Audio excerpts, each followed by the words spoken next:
18 of the most random, unnecessary WWE Royal Rumble entrants ever, Santina Marella. And the surprise return of Santina Marella as Santina Marella received criticism at the 2020 Royal Rumble. The character wasn't as well liked as WWE remembered, and a lot of the criticism was directed to the fact that the spot could have gone to another woman on the roster. Granted, it was an odd fit in the match, especially with WWE being so far away from parody characters of this nature, but according to Marella himself during an interview with Back Sports page, he had reservations about bringing the character back. Talent Relations called me and asked if I was available. I said sure because of my past significant Royal Rumble moments. In the beginning, I wasn't too sure about coming back as Santina, but it was whatever they wanted, so I was going to do it to the best of my ability. 2 days before I actually got sick and I decided to tough it out just to get through the day, but it was a good moment overall. Marella would just last 1 minute in the Women's Rumble before opting for a self-elimination. Ricardo Rodriguez at the 2012 Royal Rumble was the definition of a lackluster Rumble match. The match lacked any concrete storytelling and almost every surprise entrant was underwhelming. One of the surprise entrants that WWE believed were pop fans was Ricardo Rodriguez. Rodriguez was of course a personal in-ring announcer for former WWE champion Alberto Del Rio, and WWE's grand idea was to have him dressed as Del Rio and enter the match via the use of Del Rio's luxury car. But this surprise entrant was a complete waste of time, and the spot had grown stale after a few seconds. The spot was no doubt designed to make Vince McMahon laugh, and we all know that the former WWE chairman has questionable comedic tastes. Rodriguez would last just over 2 minutes before being eliminated by Santina Marella. Michael Cole. Now, speaking of the 2012 Royal Rumble, one of the other surprise entrants was Michael Cole. Cole had dominated airtime the year prior, and Cole had even received a WrestleMania match against Jerry the King Lawler.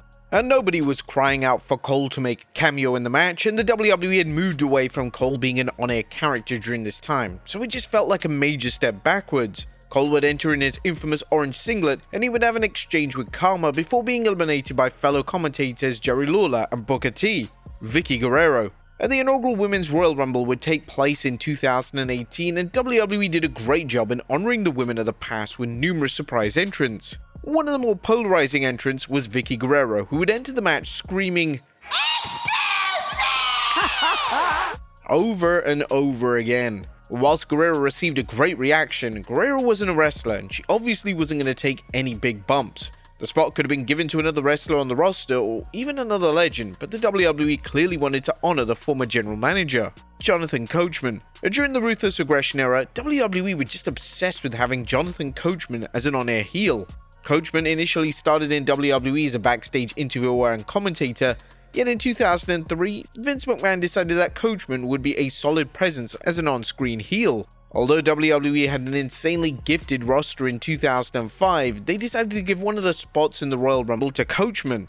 It's unclear what the aim of this was, but it's possible that one of the aims was to influence fans into accepting him as a credible threat. Coachman, who wasn't even an actual wrestler, lasted 14 minutes in the match, which made everyone else look like complete fools. He would eventually be eliminated by the Nature Boy Ric Flair, but booking him to last that long was just nonsensical. To make things worse, the following year, WWE would yet again give Coachman a spot in the matchup. Thankfully, this time he would last just 30 seconds before he was unceremoniously dumped out of the match by The Big Show. Ernest Miller. Ernest Miller is mostly known for his run in WCW, yet his WWE run saw him have a number of matches, and he even made a bizarre comedic appearance in the acclaimed 2004 Royal Rumble. Miller entered at number 18 along with his manager Lamont, and he entered the ring to Chris Benoit and Randy Orton both being down. And instead of taking advantage of the situation, Miller and Lamont decided to dance to Somebody Call My Mama. Benoit and Orton would then recover and proceed to gate crash the dance break, eliminating Miller in the process. Whilst this was a silly and random entrant, the 2004 had a serious tone throughout, as there were numerous intense storylines at play, therefore it made sense to break up the action with a few minutes of comedic antics.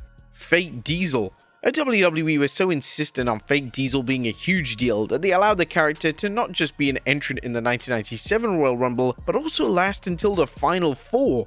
Even the most casual WWE fans knew that this wasn't the real Diesel, yet WWE just treated the audience like idiots for months on end. We also won't forget mentioning the fake Razor Ramon which entered the match. As everybody knows by now, Scott Hall never entered the Royal Rumble, but Razor Ramon did. Chavo Guerrero. Now, of course, before you call us out on this one, Chavo Guerrero isn't a bizarre wrestler as such entering the Royal Rumble, but when the WWE relaunched the ECW brand, they decided to present and market the ECW title as a world title. When The Undertaker won the 2007 Rumble, one of the options for him at WrestleMania 23 was Bobby Lashley, who was the reigning ECW World Champion.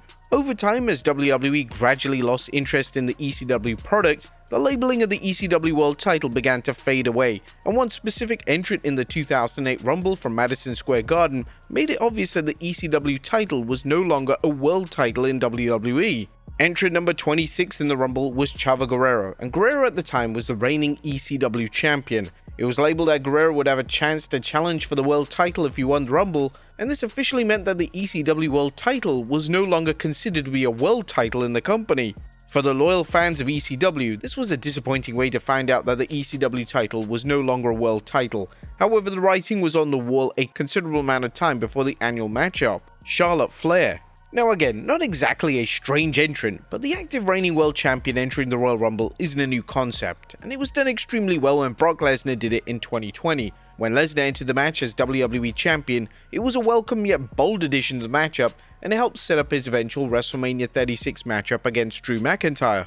When it came to the Women's Rumble in 2022, WWE decided to have Charlotte Flair in the match as the reigning SmackDown Women's Champion. Flair's promo explaining her involvement in the match was insanely weak, and it was obvious that WWE just wanted her on the show in some capacity. Whilst Lesnar's involvement in 2020 managed to elevate the names in the match, as well as the quality of the match itself, the same can't be said for Flair, as her appearance lacked any weight and fans don't even remember her entering the match as an active champion, which is never a good sign. Flair would last over 30 minutes in the match before being eliminated by the winner and Flair's subsequent WrestleMania opponent, Ronda Rousey. Carlos Colon. Back to getting the weird again.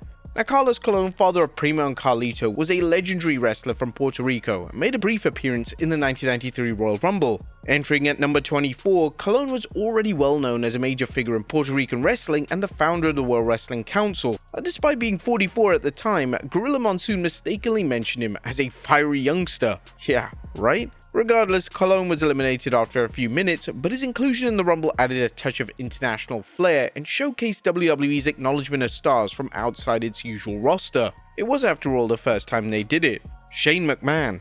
The 2022 Men's Royal Rumble was a total disaster by all accounts. One of the fundamental flaws of the match was that the WWE failed to present names in a manner fans wanted, and they instead shifted the focus onto surprise entrants like Shane McMahon. Whilst McMahon was a nice addition to the match, he was literally presented as the biggest star in the entire match, which was a spit in the face to all the active talent and wasn't a great look for the modern day roster. McMahon's involvement was unique mainly because WWE literally went the extra mile in their booking of him, and it later surfaced that the former European champion had a significant say in his elite presentation in the matchup. It was reported by several outlets that McMahon was actively pushing to be the center of attention, and one pitch from McMahon was that he would enter the match at the number 1 position. Why WWE higher-ups went along with this is a big question fans had, as McMahon wasn't an active full-time wrestler and he had no business being the star of the matchup. McMahon's unprofessional behavior and booking didn't just upset the fans, as it infuriated major players in the match such as Brock Lesnar, and getting on the wrong side of Lesnar is never a good idea. Lesnar was picked as the eventual winner of the match, yet all anyone could focus on was McMahon's superior booking and the dire quality of the match. Even Vince McMahon had enough of the boy wonders antics, and in a surprising move, he decided to outright fire his own son for his behavior. Doug Gilbert. Now, 1996's WWE roster wasn't exactly a high point in the company's career. Whilst there was top talent in the likes of Bret Hart, Undertaker and Razor Ramon, they were reserved for singles matches on the card, which did leave many desirable wrestlers for the Royal Rumble match. Outside of Shawn Michaels, Yokozuna, Diesel, Vader and the British Bulldog, there really weren't many to pick as a winner to go on to WrestleMania and challenge Bret Hart for the championship. I mean, could you really see Aldo Montoya going for the gold? So in order to pad it out, Vince looked towards Memphis's USWA territory and handpicked a legend. Well, more like a brother of a legend with Doug Gilbert, brother of Hot Stuff Eddie Gilbert. Gilbert came out to zero fanfare and would have a poor performance, only lasting 3 minutes before being dumped out by Vader. Dory Funk Jr. I remember when WWE made fun of WCW for using old has-beens of the past in the Billionaire Ted skits? Well, WWE should have practiced what they preached, as the 1996 Rumble had another odd entrant in Dory Funk Jr., who was fresh and fit at the age of 54 years old. Now all credit to Dory Funk Jr. He still had a decent showing, lasting 10 minutes, and between that having a short scuffle with veteran Bob Backlund before being dumped out by Savio Vega. Quite a return to the company after 10 years. The Squad Team. Good grief, looking back on the 1996 Rumble really had some oddballs, and to continue that streak were numbers 15 and 16 respectively, a Squad Team member A and B. Yep, creative really seemed lazy on that one. But this was a pairing of Victor and Manuel Santiago, who had wrestled in Japan, Mexico and the US as a dominant pairing. The trouble is that many, like a handful of the WWE Royal Rumble entrants of that year, the audience at the time had no idea who they were, and simply served as cannon fodder to both Vader and Yokozuna, who managed to eliminate the tag team in less than 2 minutes. Dick Murdoch. Oh boy, if you thought 1996's Royal Rumble roster was bad, it was nothing on the year before that. Kwang, Mantar, Duke Drosy and Adam Bomb, there should have been a Rumble labeled as the lower mid-card Rumble. WWE dug deep into the barrel of randomness to bring in known racist and KKK member Dick Murdoch. After 10 years of being away from WWE, Murdoch returned at number 27 to a fairly decent reaction and just managed to last 5 minutes. Tom Brandi. The 1998's Royal Rumble was memorable for several reasons. Stone Cold Steve Austin had now joined Shawn Michaels and Hulk Hogan as a back-to-back winner. The Rock put in an incredible Iron Man-like performance, Terry Funk brought out a chainsaw, and Mick Foley managed to enter the Rumble 3 times under 3 different personas. However, with all that, let's never forget the fighting spirit of the real Italian Tom Brandi, formerly Salvatore Sincere, who was in it to win it, but sadly only lasted 12 seconds, making his only Rumble appearance a lackluster one. AAA wrestlers. WWE was really trying to recover from its mid-90s slump, and while they had a true star in the making of Stone Cold Steve Austin, they still needed to pad out the Rumble. Thus, Vince McMahon had the idea of bringing in a slew of AAA wrestlers with which they had a short partnership with at the time. As well as a 6-man tag featuring the Latin stars, WWE inserted Piroth, Cybernetico, Latin Lover, and Lucha legend Mil Mascares. Whilst the others understood the format of the Royal Rumble, Mascares wasn't a fan of losing any matches, including the Rumble itself. Bruce Pritchard recalled how he was a polite gentleman backstage, but wasn't in favour of jobbing to anybody, thus he eliminated himself. And Hiroki Sumi. Whilst the greatest Royal Rumble isn't normally considered to be part of the Royal Rumble's history, how could we not do this list without the mention of Hiroki Sumi? The former sumo wrestler made his one and only time appearance in the biggest Royal Rumble to date, entering at number 7. And despite his size and power, Hiroki only lasted 46 seconds after being eliminated by Mark Henry. Now, the Saudi Sports Authority did request Yokozuna for the match, but under the circumstances, we believe that this was the best that WWE could have done as a replacement.